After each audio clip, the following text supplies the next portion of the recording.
Good evening, members. I just pray, Maria, please let Maria help me enable screen sharing because I can't share the screen here.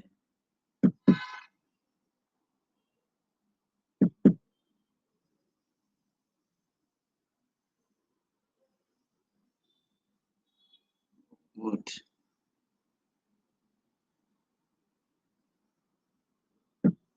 Share the screen. What is happening? Just enable me. Share the screen. Okay.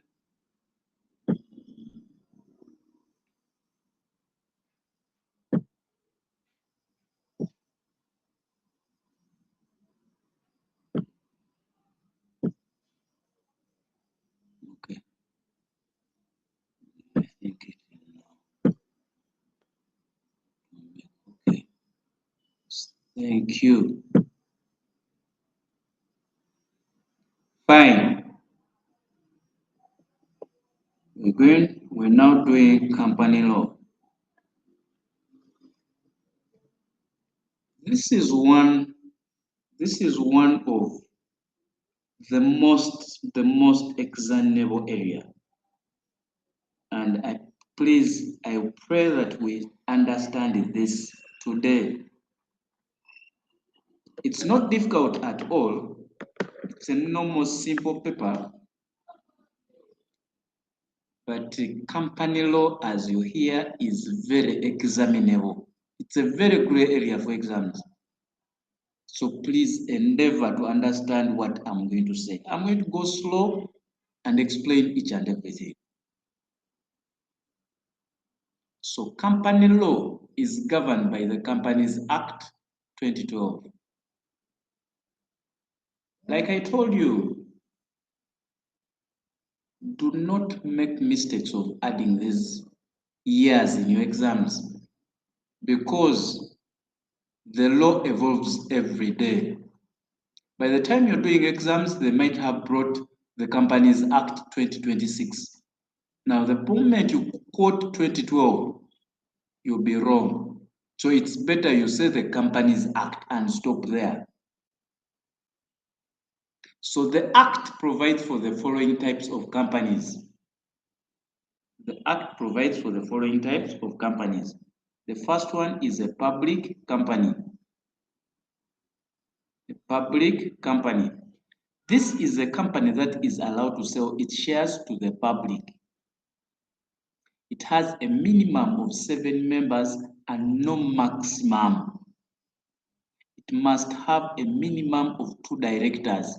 Now you're going to see the difference between directors and members.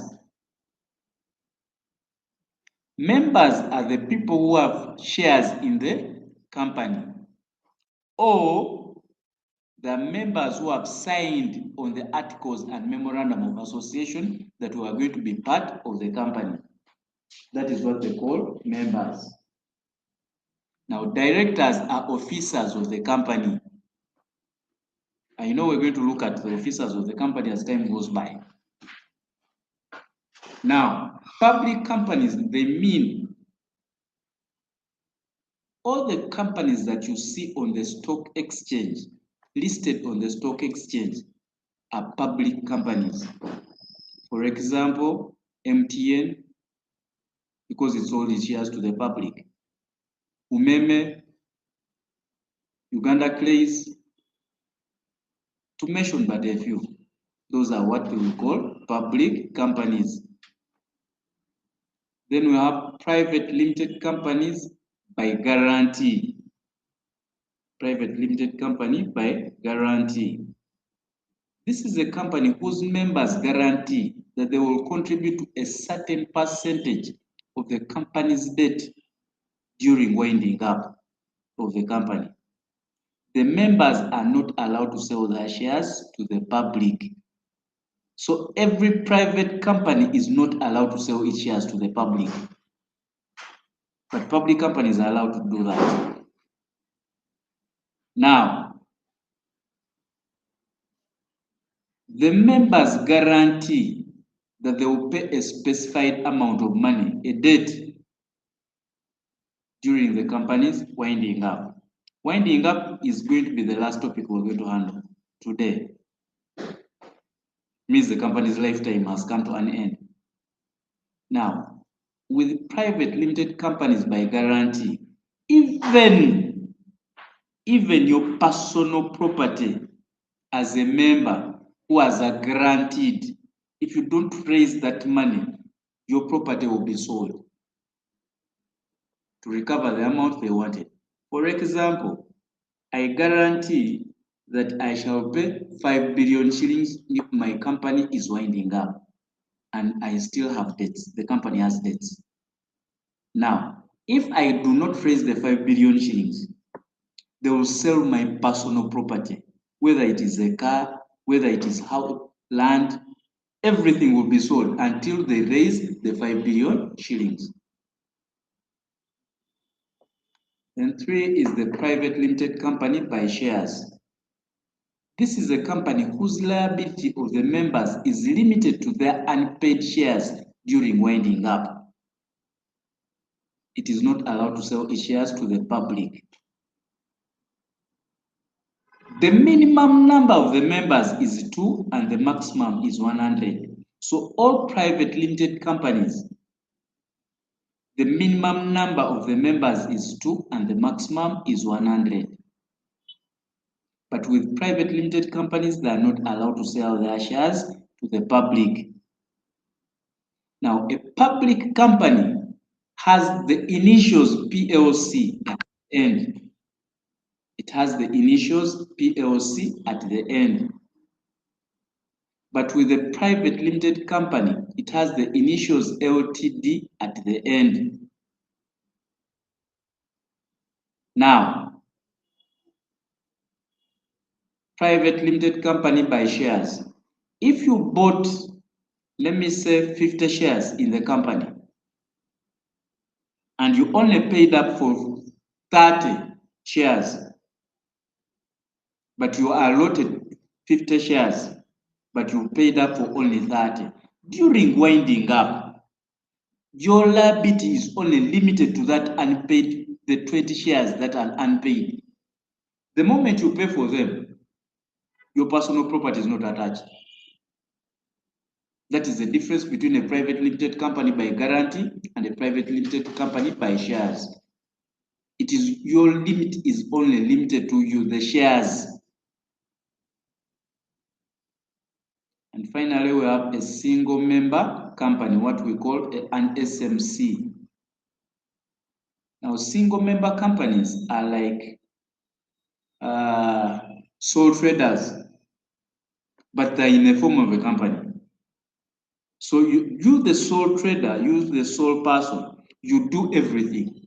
You're the director, you're the company secretary, you're the auditor, you're everything.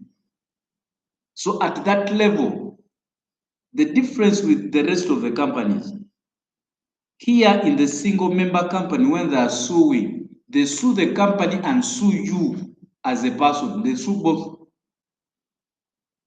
But with these other companies, they only sue the company. I know we're going to see this as we get along. So procedure of incorporating a private limited company. Now, there is always a question on this. They will either ask you for the procedure of incorporating a private limited company or converting from a private limited company to a public company. The process is the same, apart from after number 2, when you were going public. That is what changes on number 5. But let's first go through the incorporation of a private limited company. So the first one is members suggest a name and reserve the name with the company registry. Now that when you see guys who have always incorporated companies, there's always what we call reservation of a name. So you reserve that name. When you reserve that name, no other person can use that name until you register or incorporate that company. And the moment it is incorporated, no other person will still use the same name. 2, members then go and prepare the articles of association and the memorandum of association and take them to the company registry for assessment. They take them to the company registry for assessment. Now, when they say assessment, what they assess is the nominal capital. Remember now, the incorporation process is now online. It's no longer the old system where we move with papers. It is now online. So the moment you take the documents there, you file the documents with the URSB. They will give you a PRN number. So URA will assess you looking at the nominal capital. After assessing, they will give you the PRN, the amount that you're supposed to pay. Then you go and pay in the bank. So number 3, after assessment, members go to the bank to pay and receive a bank slip as proof of payment. 4, the members then swear a statutory declaration stating that they have complied with the registration process and take the bank slip, the articles of association, memorandum of association, and the statutory declaration to the company registry. There is always a question in your section A, the objectives, where they always ask, how many documents do you need to have for incorporating a private limited company? Now, those are the documents. A bank slip, the articles of association, the memorandum of association, and the statutory declaration. So there are only 4 documents. If the registrar is satisfied, the registrar will issue the company with a certificate of incorporation showing that the company is duly incorporated and it can commence business. Now, this is where the game begins from. Remember, we are looking at a private limited company. So with a private limited company, it commences business after receiving the certificate of incorporation.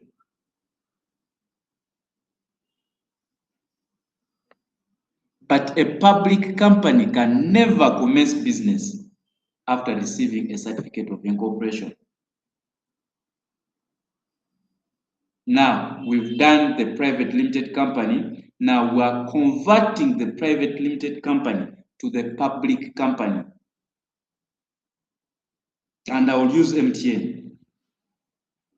When MTN was still a private limited company, the first thing they had to do was they will seize the business name. First, seize the business name. Because it is now MTN Uganda Limited, you want to become MTN PLC. So you first seize MTN Uganda Limited, because if it is still there, they will not allow, because the name is already existing. So you close that name. That is the first thing. You seize and reserve a new name. Number 2 is the same. You prepare the articles of association and memorandum of association and take them to the company registry for assessment. But here, in your articles and memorandum, you now show that the members are more than 7. The members are more than 7. Now, after that, after number 2, when it is going public, you now take the documents to the Capital Markets Authority for assessment or clearance. It is the Capital Markets Authority, CMA, for assessment or clearance. When they clear you, then you come back and begin making the payments. Then you swear the statutory declaration. Then at number 5, the registrar will still give you a certificate of incorporation. But as a public company, you will not commence business. A public company only commences business after receiving a trading license. It only commences business after receiving a trading license. The trading license is given by the stock exchange, the Uganda Stock Exchange.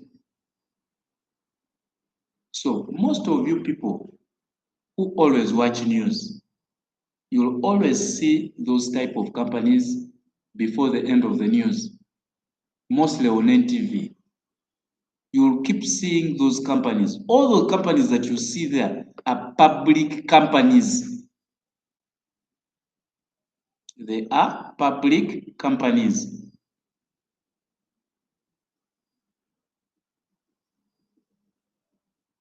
There is also a question on this pre-incorporation contracts. When they say pre-incorporation contracts, they mean contracts that a company enters in before it receives a certificate of incorporation. That is why they call it pre.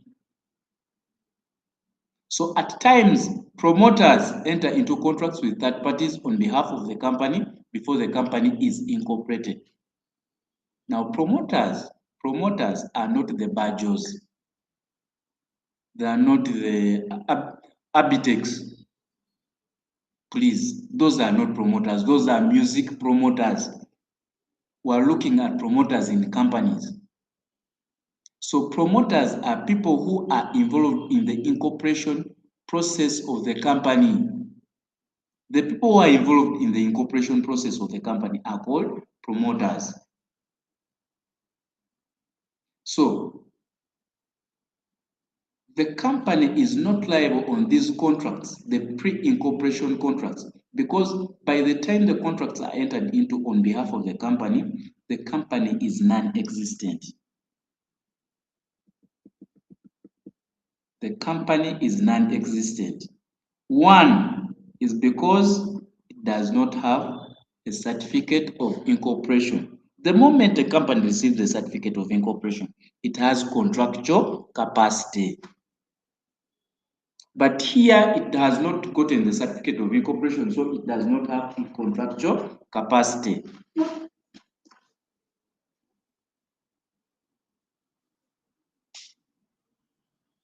Promoters also do not have an automatic right to repayment on expenses incurred during incorporation because the company is still non-existent unless it is provided for in the Articles of Association. There is always a question on that. There is always a question on that. Upon incorporation, the promoters always write back to the directors asking for their payment for the money they incurred during incorporation. So they're telling you it is not an automatic right unless it is provided for in the articles. However, upon incorporation, the company may sign a new contract with the third parties with the exact terms as those with the promoters, and this is referred to as novation. Now, the moment the company, upon receiving its certificate of incorporation, it signs a new contract with the third parties, just like the one that the promoter signed. At that level, the company is now liable. So that is novation. Remember, in agency, it was ratification. In companies, it is now novation. You have to be very careful. Effects of incorporation or advantages of incorporation. At times, the examiner always asks, what are the advantages of incorporation? So in Salmon versus Salmon, I know most of you people who ever went to university and did some business law somewhere, at least you came across this case. It was held that upon incorporation, the effects are the company enjoys its exclusive use of its corporate name and seal.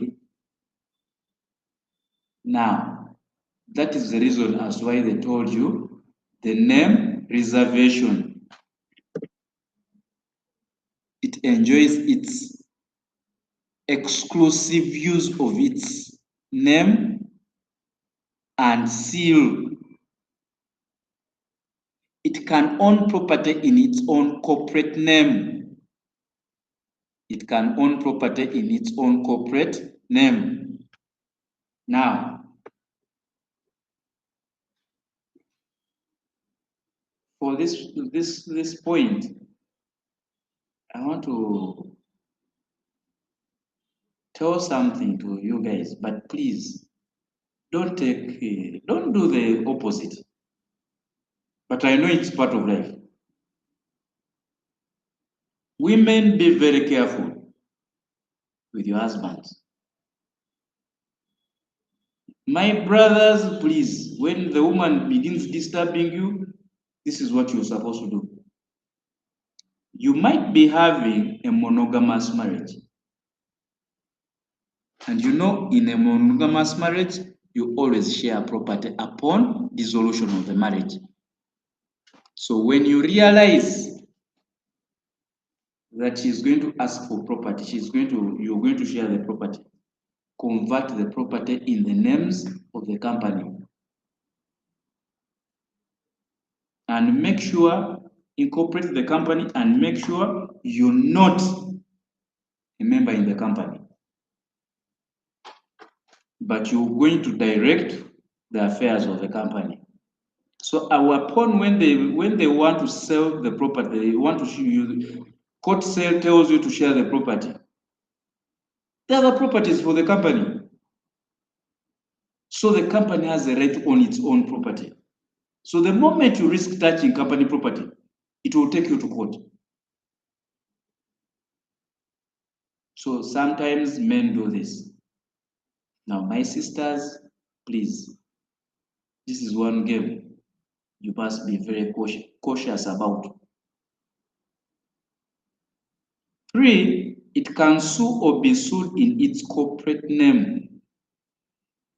Yes, the company sues or can be sued in its own corporate name. The liability of the members is limited. It is limited. It's not like a public company, public unlimited company. With it is limited. The company has perpetual succession. Remember, a company is not like a partnership. Because with a partnership, upon the death of a partner, the partnership is automatically dissolved. It's not the same position with the company. The moment a company, the member in a company dies, the legal representative of that member will inherit his shares and the company will move on. Normally. And finally, the company can commence business upon receiving the certificate of incorporation. That is a private limited company. But a public company, it must get a trading license. Company books, stroke documents. Company books, stroke documents. The Memorandum of Association. The Memorandum of Association is the supreme book of the company. It is either the Quran or the Bible of the company. It is written in English language and numbered consecutively.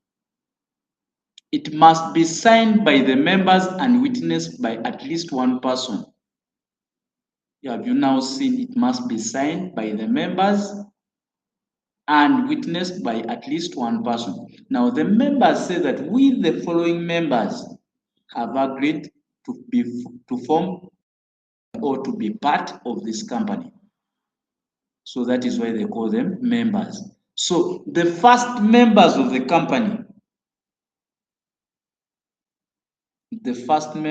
company, are always appointed during incorporation. And you can cease to be a member when you sell your shares to another person. That is how one ceases to be a member of the company. You sell your shares to another person, or you die, or you become bankrupt, or insane. It has the following clauses. The name clause. You remember when we were incorporating the company, we said there is a reservation of the name. So in the memorandum of association, when that name is reserved, you prepare these books and you say the name of the company shall be this limited. That is the name clause. Then 2, we have the situate or location clause, that the company shall be situated or located in Uganda. That is the situate or location clause. Then 3 is the objects clause, that the objectives of the company shall be, and you list all the objectives. Then 4 is the nominal capital clause, that the nominal capital of the company shall be, then you put the amount, 5 billion shillings. Then you have the liability clause, that the liability of the members shall be limited. Then the share capital clause, that the share capital of the company shall be 100. The share capital of the company shall be this amount, totaling to 100 shares, divided respectively this way. Now, at times, the examiner will always ask you about the memorandum of association. Where are these clauses found? Are they in the memorandum or the articles? So the objects clause of the company may be altered due to the following ways. You must know that for the company to do any business, that business must be provided for in the objectives. So if the objectives do not provide for that business, then the company cannot do that business. So the moment you prepared your objectives and file them with the registrar, and there's something coming in, so you have to change the objectives. So you're going to alter them. But if you're altering the objectives, you must pass a special resolution. It must be a special resolution. And most of the times, it is either during the annual general meeting or during the extraordinary meeting. So for you to alter the objects, the first one is where the company wants to carry on business more economically. For example, you have in your objects, you provided that we shall open up different branches. You have the Mbale branch, you have the Malaba branch, you have the Tororo branch, you have the Iganga branch, you have the Jinja branch, you have the Kampala branch and everything. Then you realize that there could be a problem. You're wasting a lot of money on all these branches. Mbale, Malaba, Tororo, Busia can also go to one place. Let me say Tororo or Mbale. So you close the rest of the branches. So you alter the object saying we shall only maintain the Mbale branch. 2 is to attain its main purpose by new means. You might have put your objects and realize there's something new. Let me say money lending is a new business that the company can make money from, but it is not provided for in your objects. So you say, okay, let's alter the objects and provide for money lending as a new means. C is to enlarge or change the local area of operation. Just you could have put your objective saying that I'm going to trade in Kampala or Uganda. Then you realize that there is business in Congo or Sudan. So you have to alter the objects to provide for a bigger area. Then D is to amalgamate with other companies. Amalgamate means you're merging with other companies. So you might be merging with, let me say, Mukwano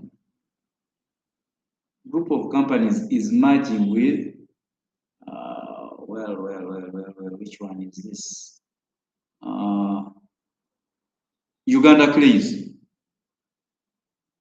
Now, their objectives are totally different. But just because they're merging, so they must make the objectives seem the same, because Mukwano's objectives does not have anything to do with bricklaying and anything of that kind. Neither does Uganda Clays also have anything to do with making cooking oil, soap, chairs, or plastics. So when you merge, you have to change your objectives. And finally, sale of all or part of the undertakings of the company. So it could still be Mukwano Industries. It wants to sell off one of the undertakings, let me say, selling off the manufacture and sale of soap. The moment it is removing that business from its line, it has to alter the objects, saying, please, we are not now dealing with soap.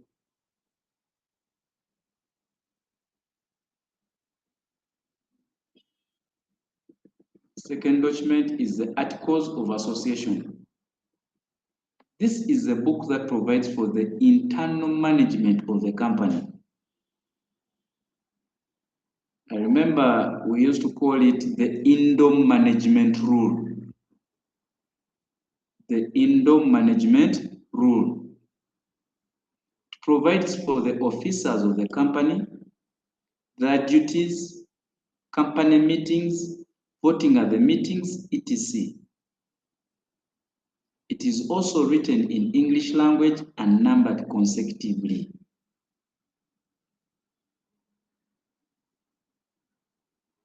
We are going to look at who the officers of the company are and what their duties are. We are also going to look at the company meetings as we get along. So, where the promoters want to be repaid the money for incorporating the company, it must be provided for in these articles of association. If the articles do not provide for it, please, you're not supposed to be paid. Unless the members themselves or the directors feel, okay, let's just pay you. But if they still pay you as a promoter, they have to be very answerable to the members. Remember, the members themselves are the ones who incorporate the company. So they are the ones going to question where their money is going.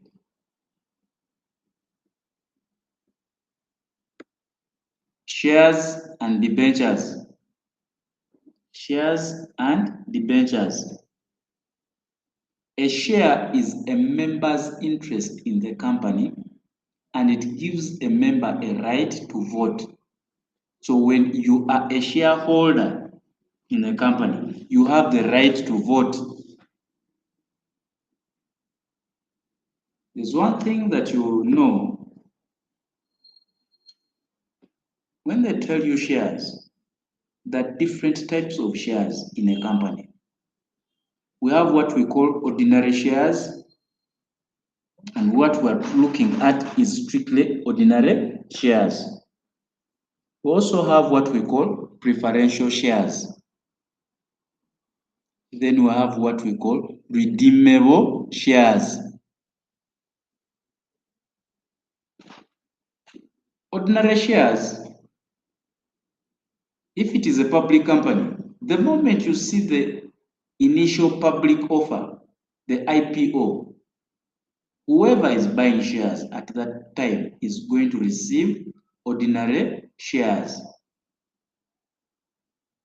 Now, the preferential shares are sold later. They're a little heavier than the ordinary shares. The only difference between the preferential and the ordinary is on sharing on dividends. Ordinary shares do not have an automatic right to dividends. But the preferential shareholders will always have a certain percentage of the dividends when the company makes profit.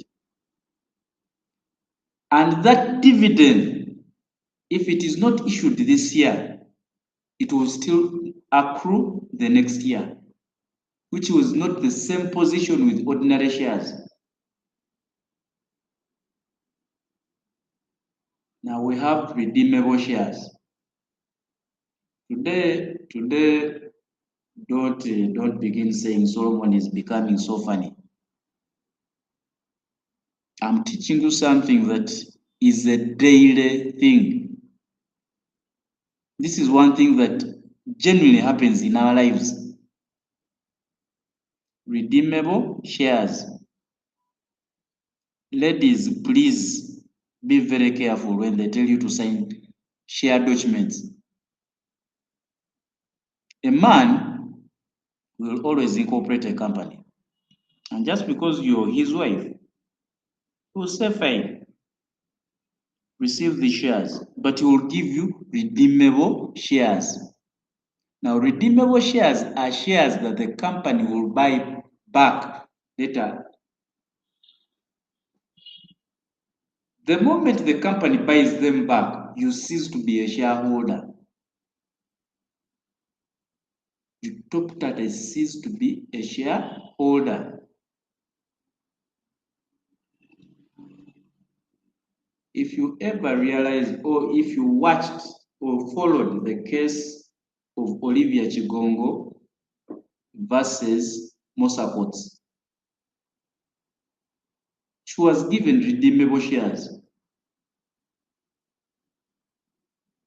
And when the company bought them back, she still thought she was always a shareholder. She went to court, and they produced evidence that, please, there was a resolution to this effect that the company buys back its shares. And genuinely, they bought the shares back. So at that level, she ceased to be a member. So there was no way she could access the company's books of accounts, because that is what she wanted. So ladies, be careful. Men, please, I've told you what to do.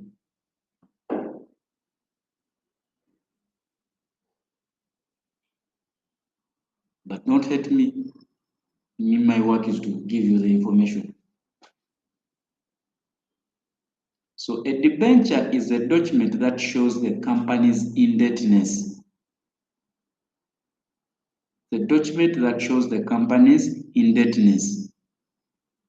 A charge is a company's debt. It's still like a charge is same as like a debenture. So a charge is either fixed or a floating one. If it is fixed, it is attached to a particular item, what they call a long-term item in the company. For example, land. You lend the company money, and the company says that if we fail to give you this money within this period, you will attach this land and sell. So you are now a fixed charge holder. Because the moment the company fails to pay, or the moment the company is running in for winding up, or it is winding up, for you, you're secured. You know what to do. So fixed charge holders are also referred to as secured debentures. They're just secured. Then we have a floating charge. If you have a floating charge, you lend money to the company, but it does not show you anything to attach. So it is just open. It is when you finally, it crystallizes and says, I'm going to attach this. That is when it becomes fixed. And that process is called crystallization. Crystallization. So shares are freely transferable and any restriction on their transfer is unlawful. This is for public companies. With a public company, shares are freely transferable and no restriction should be attached to it. But with a private company, at times there are restrictions on the transfer of shares. They will tell you that before you sell the shares to any outsider, you have to first sell it to the in-house members. Until the members say that they are not willing to buy the shares, that is when you are supposed to sell them to an outsider. That is now restricting the transfer. Share capital is the money that the company receives after a company has bought shares, while nominal capital is the money that the company intends to use in carrying out its business. You can now see the difference. When a member buys shares, automatically that is share capital. Then nominal capital is the money that the company intends to use in carrying out its business. So when you're preparing your memorandum of association, the nominal capital clause, you'll always say the nominal capital of the company shall be 10 billion shillings. It does not mean that if you say 10 billion shillings, the 10 billion must be on the account. No, that is not the thing. You just imagine that I will need 10 billion shillings to run my company. So that is it. Now, that is what URA assesses and tells you to pay the fees. There is always a question on this transfer and transmission of shares. So transfer of shares is where a member sells or donates all or part of the shares to another person. While transmission of shares is where the legal representative of a deceased shareholder inherits those shares. Now, under transmission, this is what we call perpetual succession. This is what we call perpetual succession.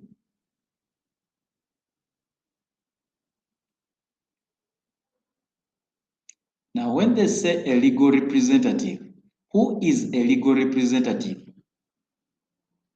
Most people think a legal representative is a next of kin, a brother, a lawyer.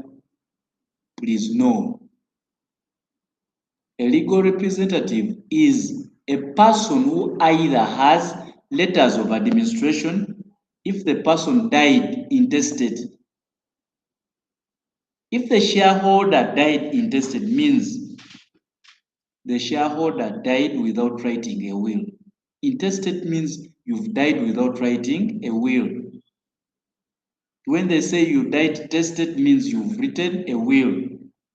So if he died tested, the person will receive what we call letters of probate.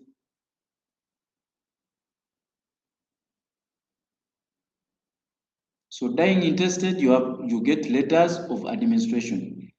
Dying tested means you get letters of probate. Now those are what they call legal representatives.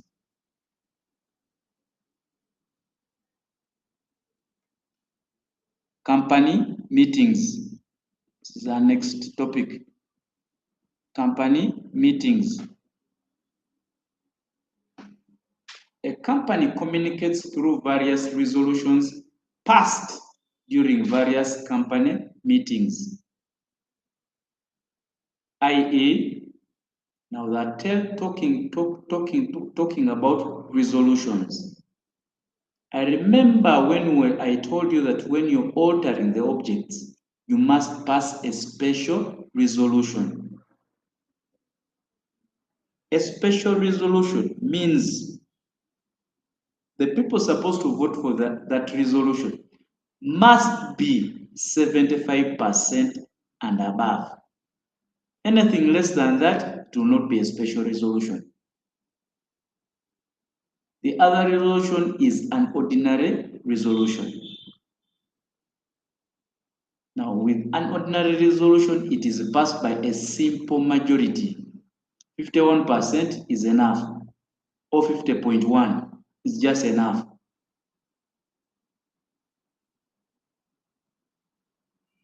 That is what they call an ordinary resolution. So ordinary resolutions are passed on very ordinary things.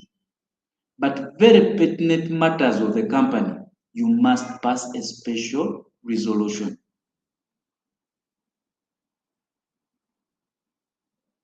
So the first meeting is a statutory meeting.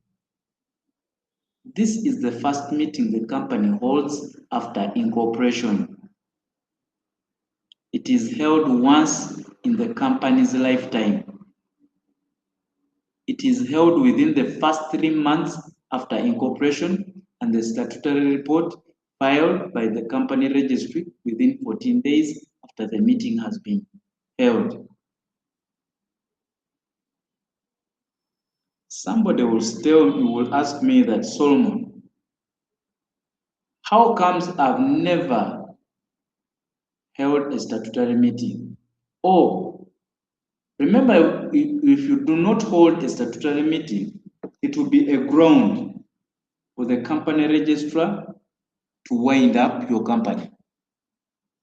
It will be a ground for the company registrar to wind up your company. People will always ask, how does the company registrar know that I held this meeting? It's a very simple thing. You always file returns to URSB. It is out of those returns that determine that you held a meeting, because you cannot file returns without holding a meeting. So at least you held a meeting. That is the reason as why you have those returns. Then you have the extraordinary meeting. It is a meeting called at short notice, meant to solve emergency matters that cannot bend till the annual general meeting, the AGM. Just with the extraordinary meetings, they can just tell you that, please, at 2 p.m. we're going to have a meeting. And that is it. Does not have a timeline. Anytime is fine. Then we have the board of directors meeting. It It is a meeting conducted by the board of directors of the company meant to discuss the status of the company. Meant to discuss the status of the company. Then we have the 1 month's meeting or court-ordered meeting. 1 month's meeting or court-ordered meeting. Yes, 1 man can hold a meeting. This is a meeting where one member of the company petitions court that they be given permission to hold the meeting alone because the rest of the members are nowhere to be found, yet the meeting must be held. People will ask you, how can one member hold a meeting?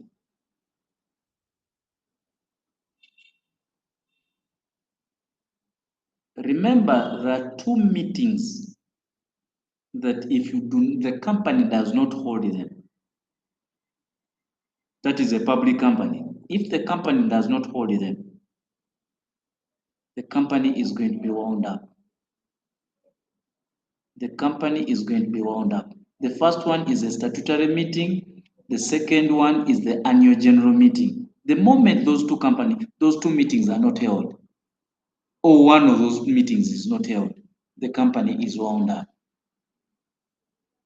So you could be 10 members and you have a public company. Now, you're the 10 members, you're supposed to hold an annual general meeting. Let me say by 30th December 2025. Now, one of the members realizes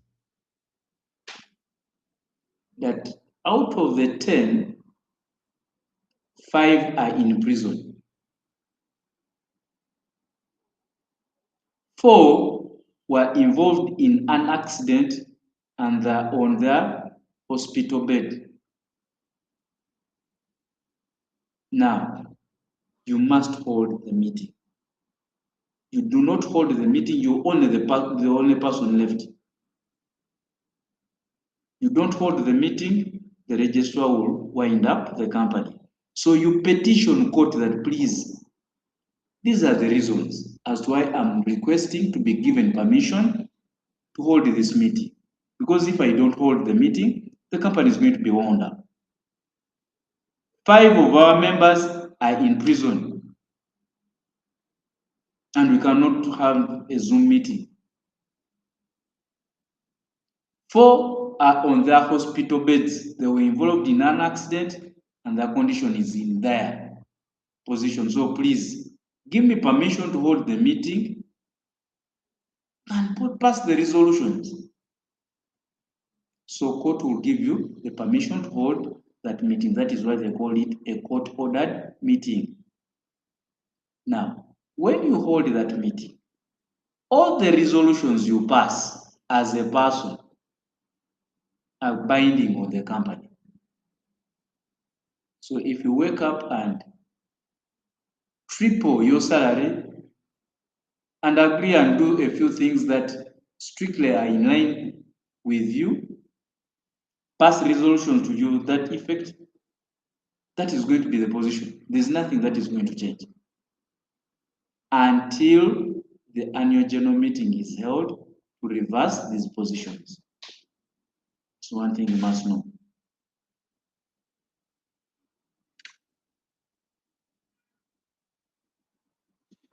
Then finally, we have the annual general meeting, the AGM.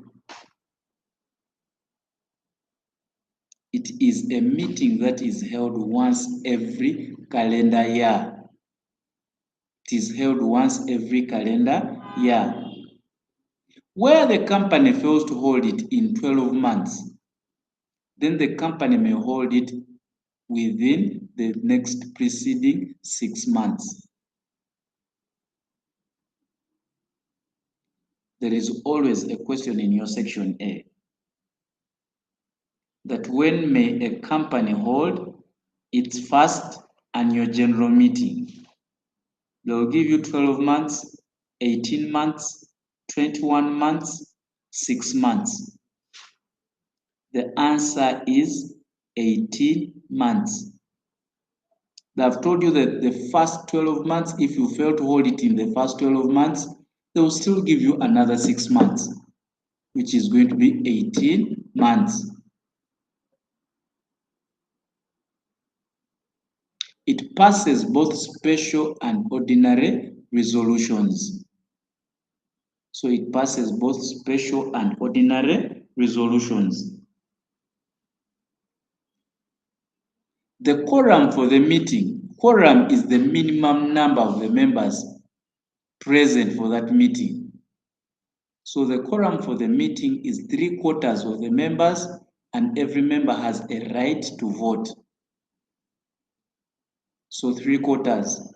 If you're 10 members, the quorum must be 7.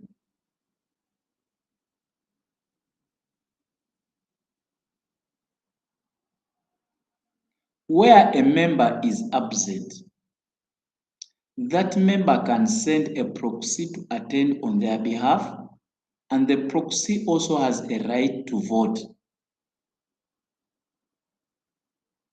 Remember, a proxy is a person who has been given powers to attend the meeting on behalf of a member. Now, all the rights that the member has are the same as the ones that the proxy will have. Do not say that since you're a proxy, you are not going to discuss anything in this meeting because you're a non-member. No. At that level, he stands on the position of being a member because he's a proxy. And at times, the examiner always gets students on this, that the proxy was denied any deliberations in the meeting and was told that please listen, and you just give the information to the member who sent you. That is unlawful. Is allowed to attend and deliberate in the meeting. So the statutory period for calling the AGM is 21 days. So the AGM, the statutory period for calling it is 21 days. During this meeting, officers of the company are either reappointed or dismissed. They are either reappointed or dismissed. The auditors lay the company's audited books of accounts, stating that in their opinion, the report is fair. So we're going to see who the officers of the company are.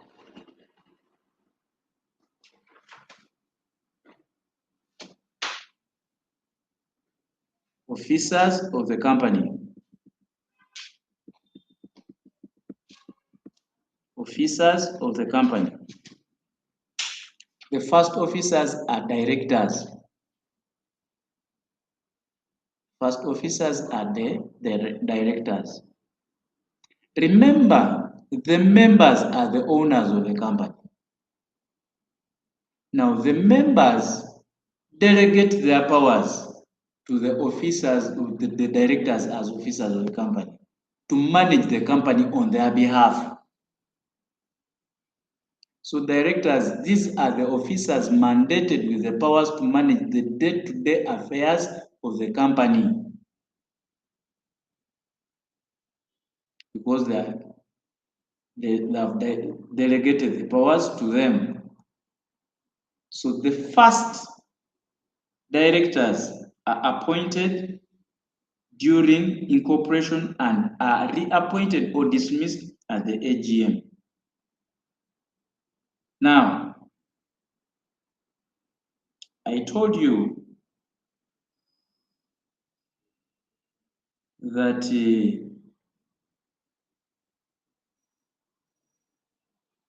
You must be very, very careful.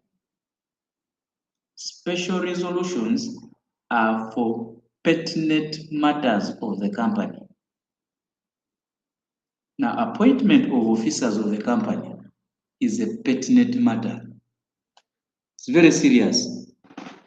So, you need a special resolution. So, officers of the company, if you're dismissing them or appointing them, you need a special resolution.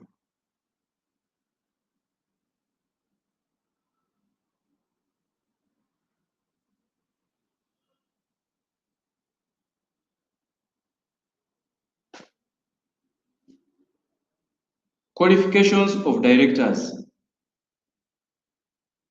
Qualification of directors. A director must be above 18 years.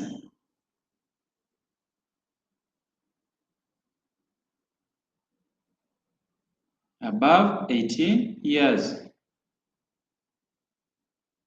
One thing you must also know is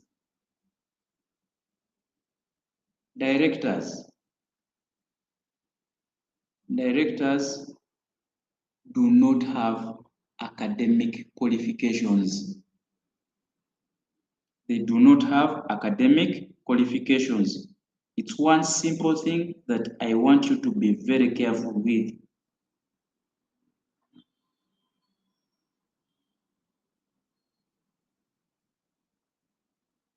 Remember that the officers that you've left with the powers to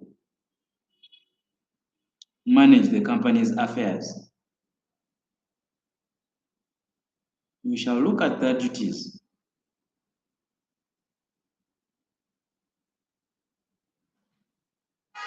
So, one of the duties is to keep the company's books of accounts safe. Now, how will a company, a director who has never gone to school, know how the books of accounts of the company are? Because at the end of the day, you must need somebody who has some financial knowledge to know some of this information.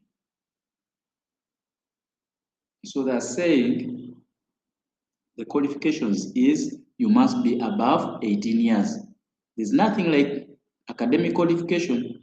You must be above 18 years. So if it is above 18 years,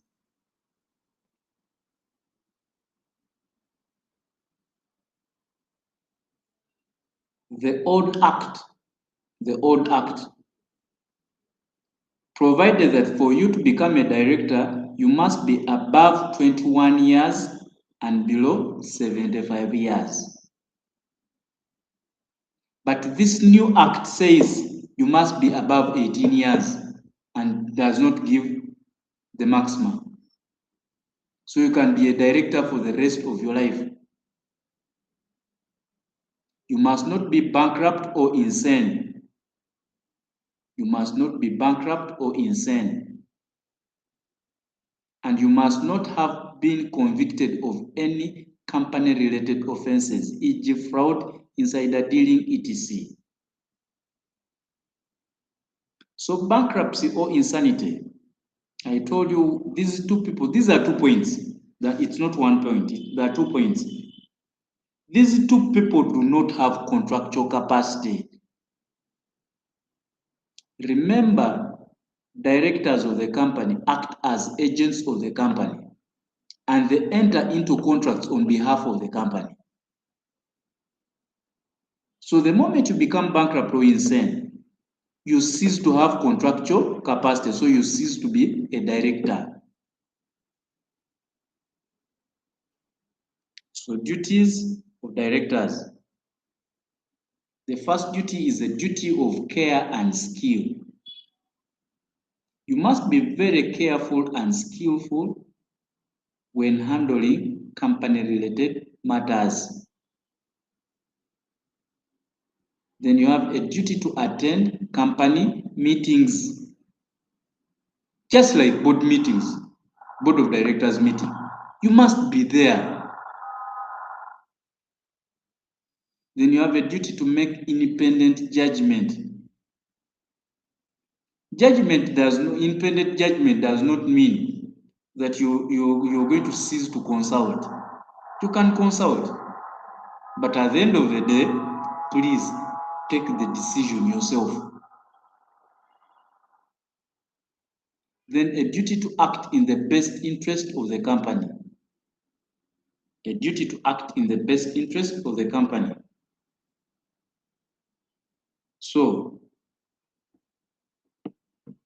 if you're going to act in the best interest of the company, don't always conflict. Then a duty to keep company books of accounts safe. This is what I talked. Keep company books of accounts safe.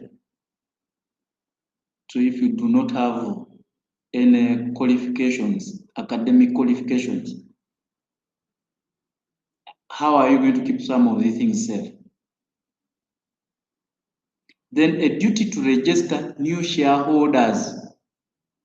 So if somebody has just bought a share, automatically it is the director supposed to enter you on the share register. And finally, a duty to declare interest in company contracts. For example, you are a director in the company, but you also have a building company, a building and construction company. And the company, your company, the company that you are a director in, intends to construct the new office block. But you have a company the other side. So as a director, you have a duty to inform the members here that, please, I'm interested in this contract because I have a construction company. So give it to me at this cost and I do the work. The moment you don't declare and the members realize that it was your company doing this work, please, you're not going to receive your payment. That is how dangerous it is. You shall not receive your payment. So where the director acts beyond his powers, the veil of incorporation will be lifted and the director will be held liable, not the company. Now, when they say acting beyond his powers, this is what they say, acting ultra vires. That when the director acts ultra vires, that is beyond his powers. Ultra vires means beyond his powers. For example, the Articles of Association provide that the director shall borrow money to a tune of 20 million shillings for the company. Now, you as a director, you decide to go and borrow 50 million shillings for the company. Even if you use that money strictly for company business, they will lift the veil of incorporation and you'll be sued personally because you've gone beyond the powers that are given to you. You're supposed to borrow to a tune of 20 million shillings. Why have you borrowed 50? So it is you going to pay that money personally, not the company. The next officer is the company secretary. The company secretary.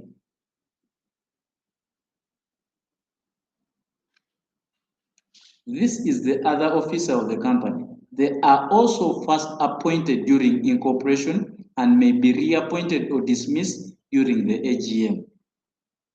So both the company secretary and the directors are first appointed during incorporation. Because you will not never file those documents with URSB the moment you do not have the director's form and the company secretary's form. They may be reappointed or dismissed during the annual general meeting. Same, the resolution passed for dismissing or appointing any of these is supposed to be a special resolution. It has to be a special resolution. For one to qualify to be a company secretary, one must be a member of the company secretary's institute or a member of any profession, either teacher, lawyer, anything. You must not be bankrupt or insane.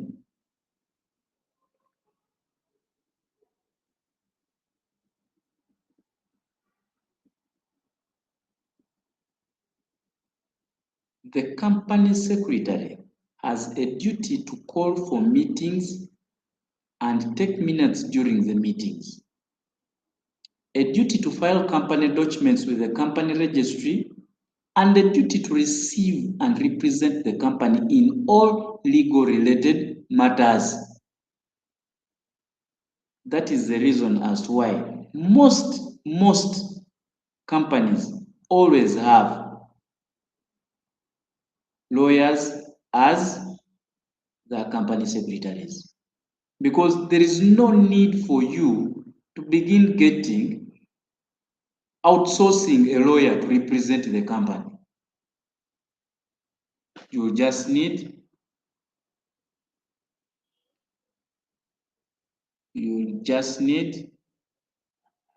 the lawyer himself to come and finish up whatever they are doing.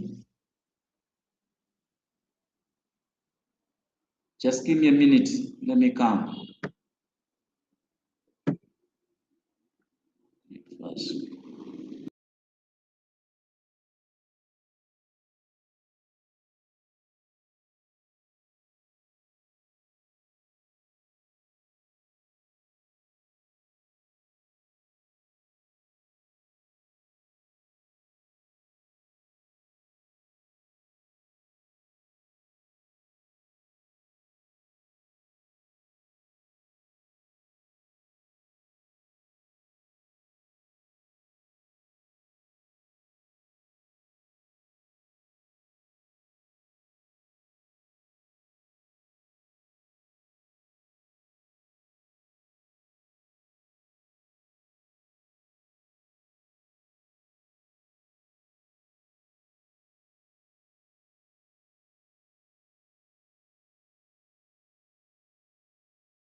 Auditors.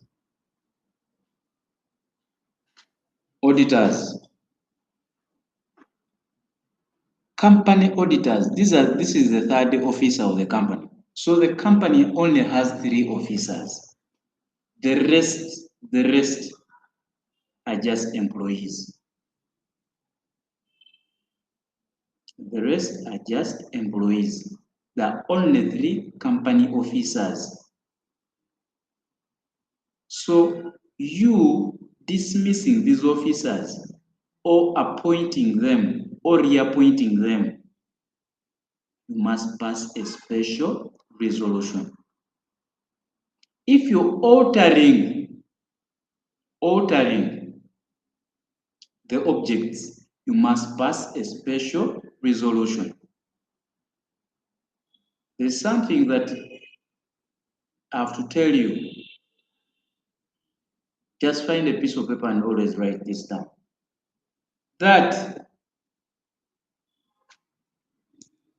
a company is allowed to increase its capital. The company is allowed to increase its capital either through selling its shares to the public, it's selling its shares, or borrowing, or giving loans on interest. That is allowed. But it is not allowed to decrease its capital. It is not allowed to decrease its capital. For this decrease of capital, you can only decrease your capital by a court order. For you to reduce company capital, you must get a court order. You must get a court order. I know at times the examiner will always ask you some of those funny things. I'll give you an example. If a member sold a share below the nominal value of the share, let me say the share is 1,000 shillings. Every share is 1,000 shillings. And somebody sells the share to you at 60 shillings, 600 shillings. The moment you take that certificate to be put on the shares register as the new shareholder of those shares, they will ask you to pay the balance, because a share is not sold below its nominal value. You'll be told to pay the balance. So where the company is saying it wants to reduce its nominal capital from 5 billion shillings to 4 billion shillings, please, you must go to court and convince court. Now, one of the reasons for court to allow the capital reduction is you must prove to court that you are not defrauding creditors. You are not defrauding creditors, and the reduction will not affect the company. The company will still remain solvent.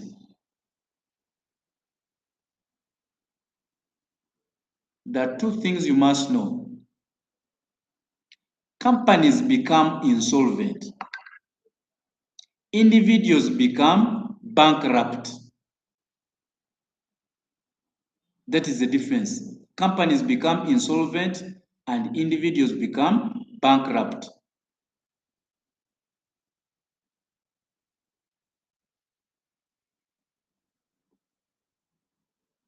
So those are some of the simple, small things that we should keep looking at. So we're looking at auditors. The company auditors are first appointed by the directors during the statutory meeting and may be reappointed or dismissed by the members during the AGM. So there is always that question: when are the first directors of the first auditors of the company appointed? The first auditors of the company, or who appoints the first auditors of the company? The first auditors of the company are appointed by the directors. Remember, the other two officers, the company secretary and directors, are appointed during, the first officers are appointed during incorporation. These ones are appointed by the directors. So they are saying during the statutory declaration, in fact, it's supposed to be statutory meeting or the extraordinary meeting, or the extraordinary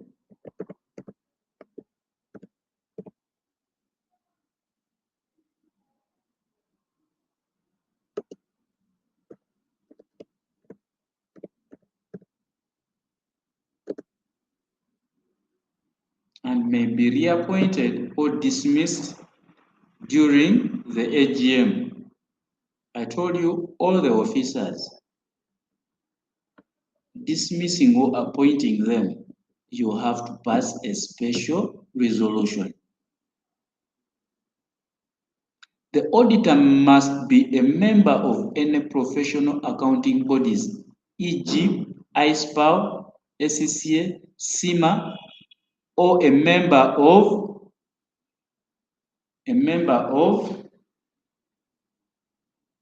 Internal Auditors Association.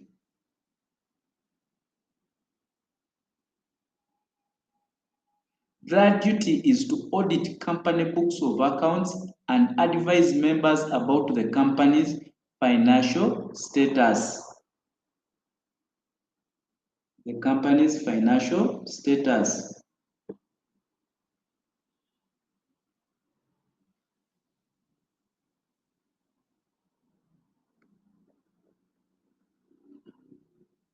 So we are now, we incorporated our company. We are now killing it. The company is coming to its end. So the last topic is winding up of the company. Winding up of the company. Winding up of the company means the process of how a company's life comes to an end. Upon appointment of the liquidator, now, in fact, let me help you on this.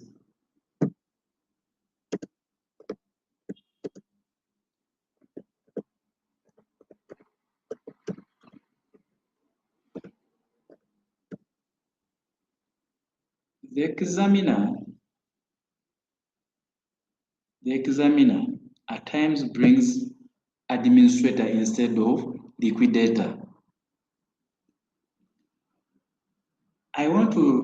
These two people do the same work. That is the truth. They all do the same work. The moment these people are appointed, all employees are automatically dismissed and can only be reappointed by the liquidator or administrator. Now,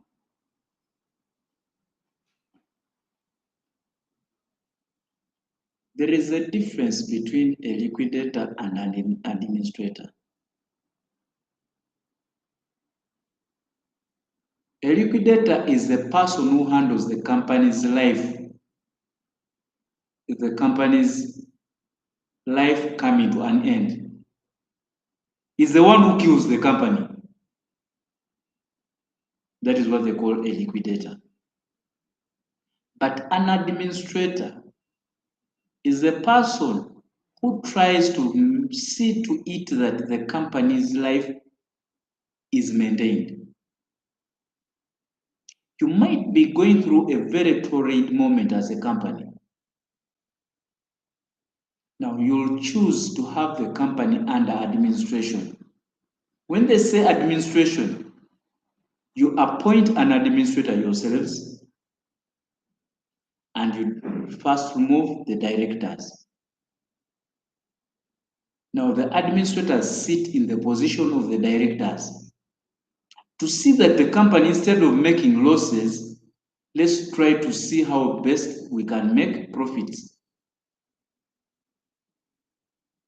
And if you watched, if some of you who followed the case of Sudir versus Bank of Uganda, this is where his case was, that there was no need for Bank of Uganda to liquidate his company, Crane Bank. And instead, it would have gone in for administration if it felt that this was inevitable.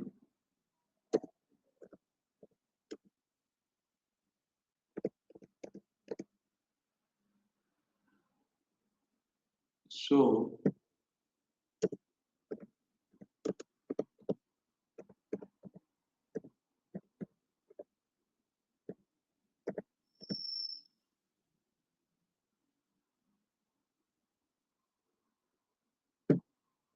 those are some of the interesting things that you'll always see. Remember, business law per se and basically company law. These are some of the things we see every day. But at times we are not bothered. Some of us work in companies and we never know some of these things. But just go slowly. I've told you it is a very examinable area, very gray. It will always give you a lot of. The moment you master it, it becomes very easy.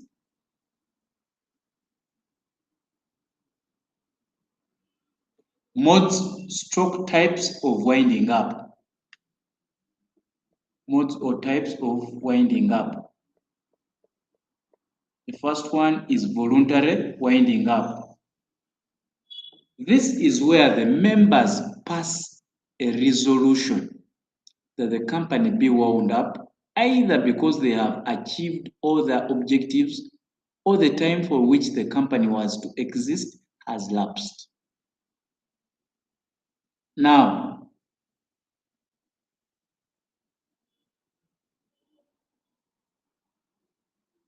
you might set up the company and you have 10 objectives and you have achieved all the 10 objectives. Then what are you doing? Or you set up the company for 2 years and the 2 years have lapsed. So voluntarily, you'll wind up the company. Now they're saying you pass a resolution. Yes, it is a resolution, but it is a special resolution. The examiner will not ask you whether it is special or not. All the examiner wants is a resolution. But the thing is, it is supposed to be a special resolution. So the moment it is the members themselves who are passing this resolution, so it will be still the same members who shall appoint the administrator or the liquidator. In the CPA, administrator and liquidator are the same. They're the same. But in SCCA, they're different.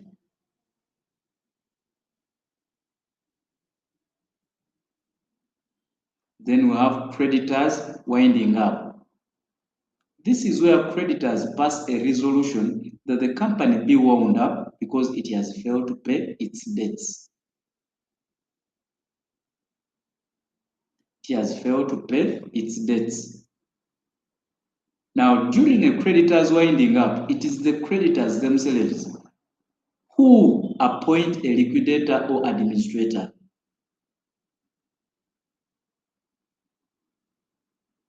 Now, failing to pay debts, I remember, I think last year, there was one of the companies, Aya, there was a petition by the creditors to wind it up because it had failed to pay its debts. And one of the creditors was Umeme.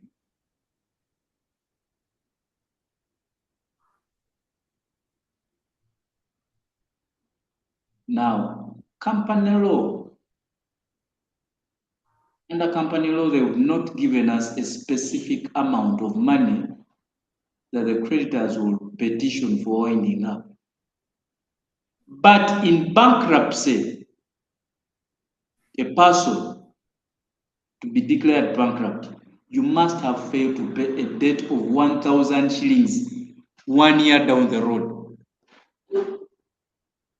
So I believe some of us will be gotten off guard. Remember, in bankruptcy, some people always petition court to adjudge them bankrupt. They have their reasons. But remember, when you're bankrupt, you do not have contractual capacity. But you can also go back to the same court and say, please lift my bankruptcy position. Now, when they lift it, all the debts you had are written off. You are now a newborn child without sin. So they cannot sue you. So I will not advise. Some of you love these games. You play somebody's money and you go and pray for to be adjudged bankrupt. Then after a short while, you go back to court and say, please, I have now made the money, I can now survive. The question is, where have you gotten the money from? You tell them that, yeah, my friends or my children or my relatives have contributed some money and given me. Now I'm standing strong. I know that some people who have done this.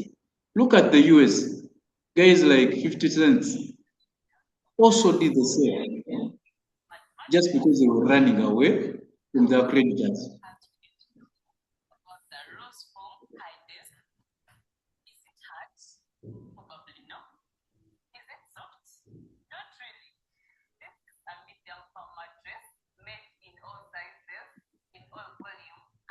Compulsory winding up. Compulsory winding up.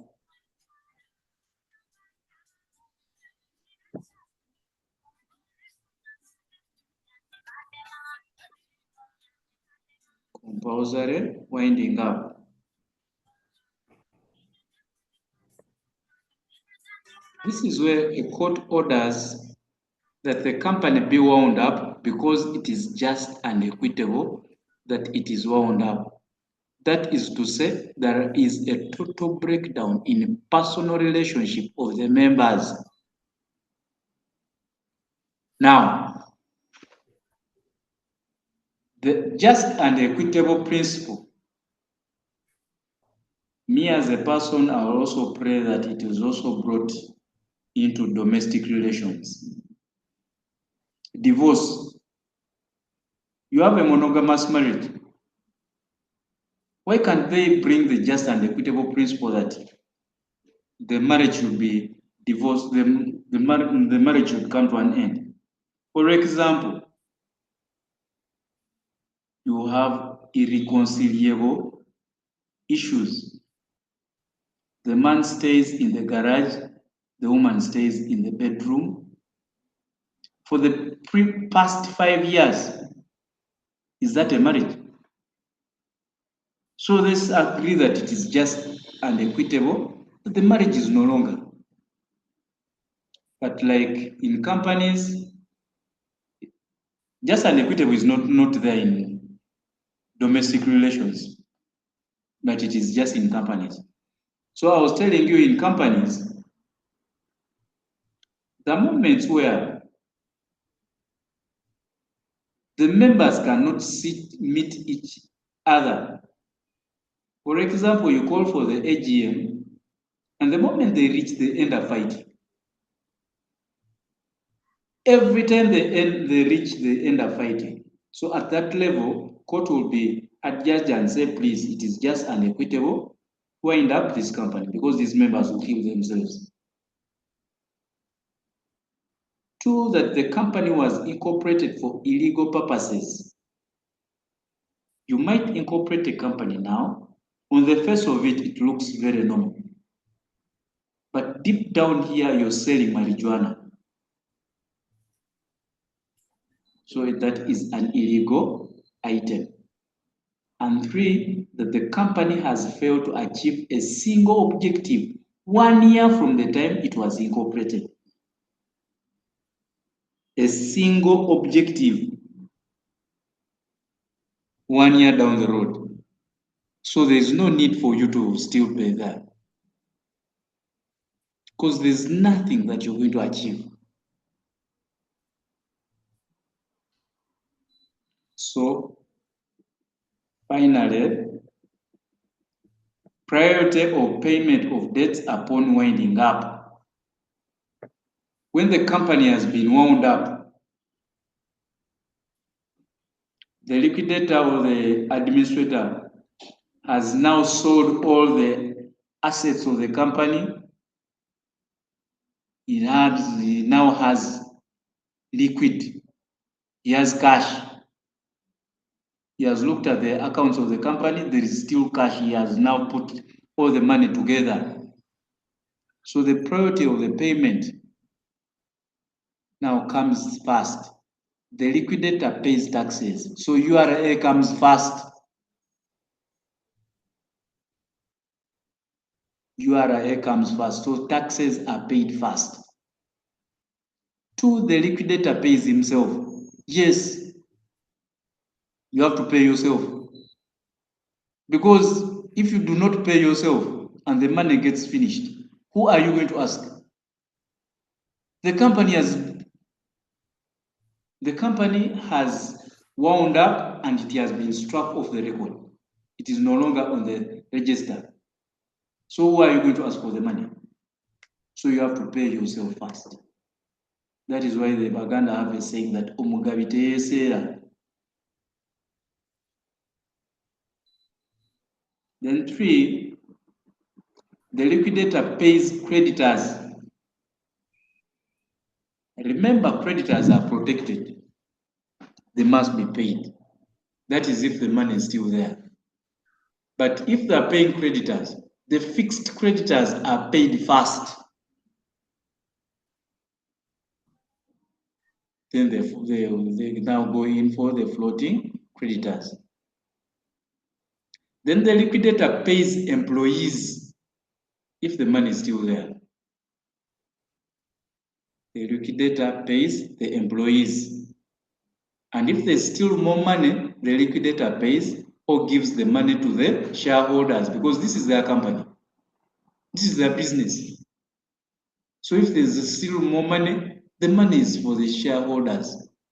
So that the ones who receive money last. So this comes to the end of our company law. So company law is done. Unless you have any question.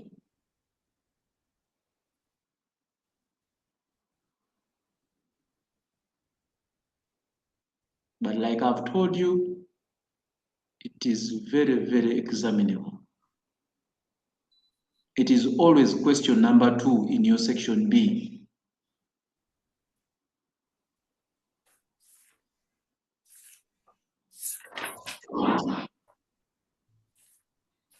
unless I know we're going to keep looking at the revision practice,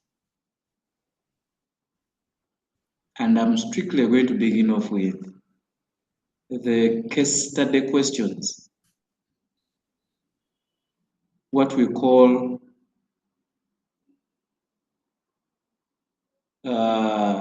those stories.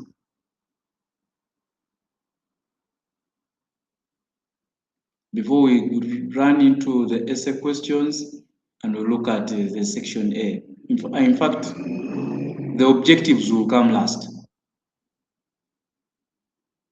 because section B takes a lot of marks.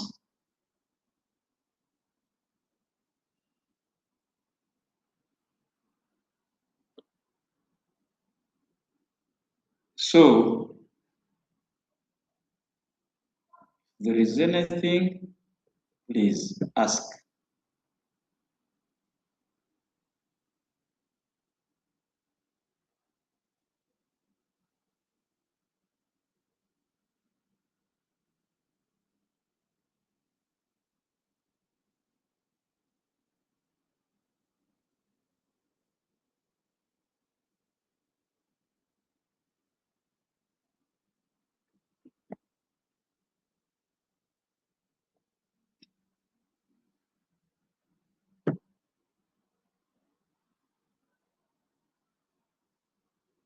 I'll begin saying, please, I think there is nothing useful. Good night and nice weekend.